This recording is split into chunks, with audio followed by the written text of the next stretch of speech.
Assalamualaikum warahmatullahi wabarakatuh. Om Swastiastu, Namo Buddhaya, salam kebajikan, salam sejahtera bagi kita semua. Perkenalkan, saya Imam Abdul Hanif. Saya dari kelas 3C Ilmu Pemerintahan akan menjelaskan tentang pengertian, pendekatan, dan sejarah birokrasi. Dosen pengampu Ibu Dewi Nur Ajijah, mata kuliah Birokrasi Pemerintahan. Birokrasi merupakan fenomena kehidupan yang setidaknya sejak abad 19 telah menjadi aktor sedemikian penting dalam sejarah umat manusia. Apabila orang ditanya tentang organisasi apakah yang paling mereka butuhkan dalam hidup, maka jawaban semua orang adalah hampir pasti birokrasi. Sejak sebelum lahir sampai meninggalnya seorang manusia yang hidup di dunia modern akan senantiasa berurusan dengan institusi pemerintahan yang kita kenal dengan nama birokrasi itu. Pengertian birokrasi. Jika mendengar kata birokrasi, yang ada dalam benak pikiran kita bahwasanya kita berhadapan dengan suatu prosedur yang berbelit-belit dari meja satu ke meja yang lainnya, yang ujung-ujungnya adalah biaya yang serba mahal. Pendapat demikian tidak dapat disalahkan seluruhnya. Akan tetapi, apabila orang-orang yang duduk di belakang meja taat pada prosedur dan aturan, serta berdisiplin dalam menjalankan tugasnya, birokrasi akan berjalan lancar dan biaya tinggi akan dapat dihindari. Birokrasi yang dalam bahasa Inggris birokrasi berasal dari kata bureau yang berarti meja dan kratein yang berarti kekuasaan. Artinya, kekuasaan berada pada orang-orang yang di belakang meja. Di Indonesia, birokrasi cenderung dikonotasikan sebagaimana telah digambarkan seperti di atas. Menurut Blau dan Peg, mengemukakan birokrasi sebagai tipe dari suatu organisasi yang dimaksudkan untuk mencapai tugas-tugas administrasi yang besar, dengan cara mengkoordinasikan secara sistematis pekerjaan dari banyak orang. Jadi, menurut Blau dan Peg, birokrasi justru untuk melaksanakan prinsip-prinsip organisasi yang ditujukan untuk meningkatkan efisiensi administratif. Meskipun kadang dalam pelaksanaannya birokrasi sering mengakibatkan adanya ketidakefisienan. Sementara itu, Bintoro Cokromijoyo mengemukakan bahwa birokrasi adalah tipe organisasi yang dipergunakan pemerintah modern untuk pelaksanaan berbagai tugas yang bersifat spesialisasi, dilaksanakan dalam sistem administrasi yang khususnya oleh aparatur pemerintahan. Berdasarkan uraian-uraian yang telah dijelaskan, dapat dirumuskan bahwa birokrasi adalah suatu prosedur yang efektif dan efisien, yang didasari oleh teori dan aturan yang berlaku serta memiliki spesialisasi sesuai tujuan yang telah disepakati dalam sebuah organisasi, instansi, maupun lembaga pemerintah. Sejarah munculnya konsep birokrasi.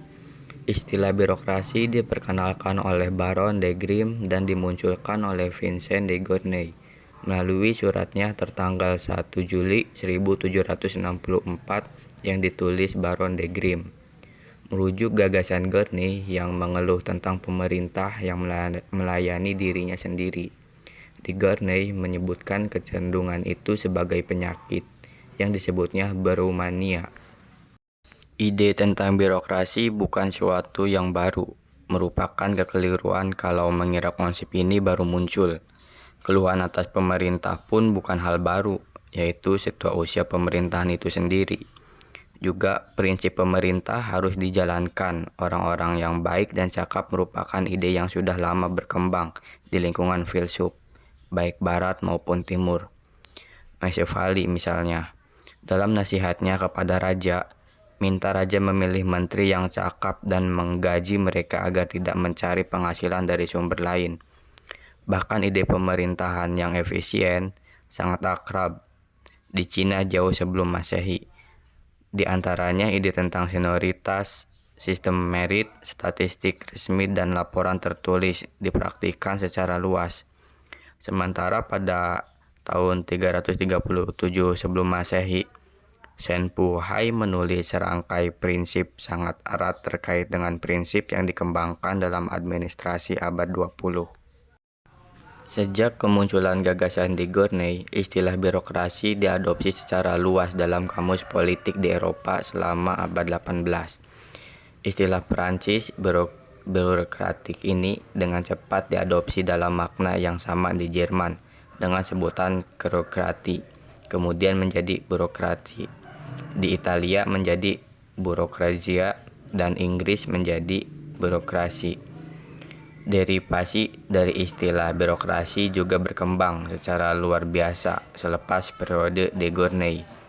Muncul istilah birokrat, birokratisme, birokratik, dan birokratisasi. Kamus Perancis mendefinisikan birokrasi sebagai kekuasaan, pengaruh dari pemimpin dan staf biro pemerintahan. Adapun kamus Jerman di edisi 1813 merumuskan birokrasi sebagai kewenangan atau kekuasaan, tempat aneka departemen pemerintahan dan cabang merebutnya dari warga negara bagi diri mereka sendiri. Padahal istilah dasarnya adalah bureau, artinya meja tulis, yang bermakna tempat pejabat bekerja. Meskipun demikian, penggunaan awal sekaligus penyebaran luasan istilah birokrasi justru dilakukan novelis Balzac, salah seorang yang paling bertanggung jawab dan konsisten dalam penyebaran istilah ini lewat novelnya Les Emplois.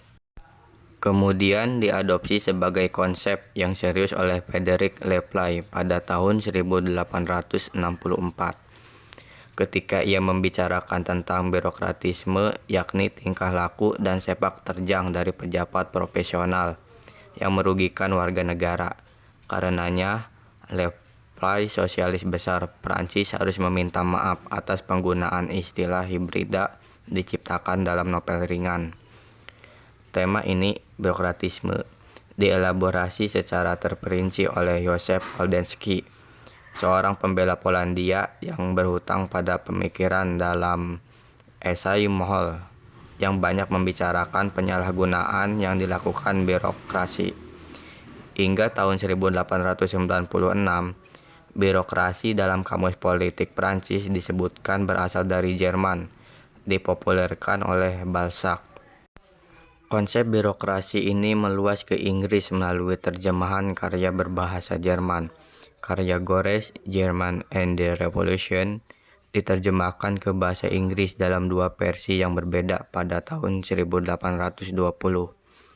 Istilah birokratis dihindari untuk diterjemahkan sebagai birokratik. Sementara terjemahan surat perjalanan seorang pangeran menyebutkan birokrasi telah menggantikan tempat dari aristokrasi dan kemungkinan akan segera menjadi sama posisinya. Pada perkembangan selanjutnya, kamus berikutnya mulai menyebutkan istilah ini.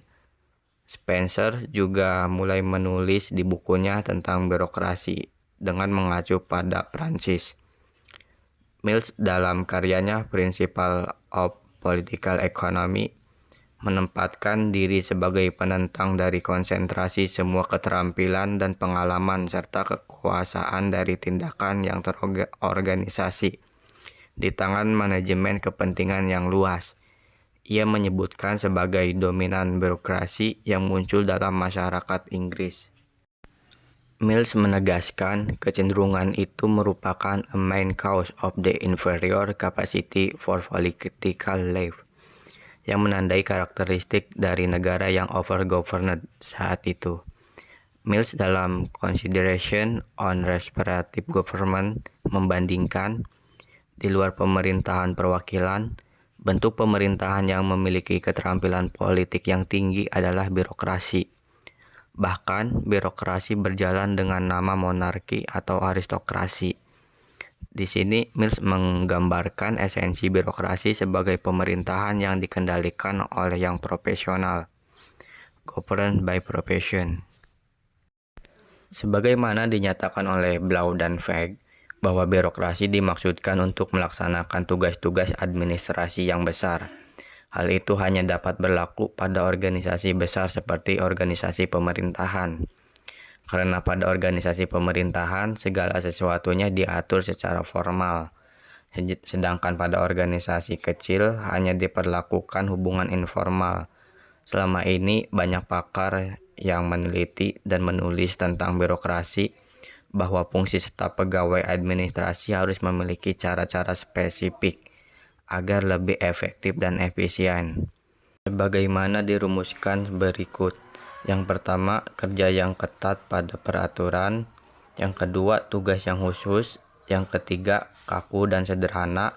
Keempat, penyelenggaraan yang resmi. Kelima, pengaturan dari atas ke bawah yang telah ditetapkan oleh organisasi maupun institusi. Keenam, berdasarkan logika. Ketujuh, tersentralistik. Yang kedelapan, taat dan patuh. Yang kesembilan, tidak melanggar ketentuan. 10, terstruktur. Dan yang terakhir, tanpa pandang bulu. Mungkin cukup sekian penjelasan dari saya. Kurang lebihnya mohon maaf. Assalamualaikum warahmatullahi wabarakatuh.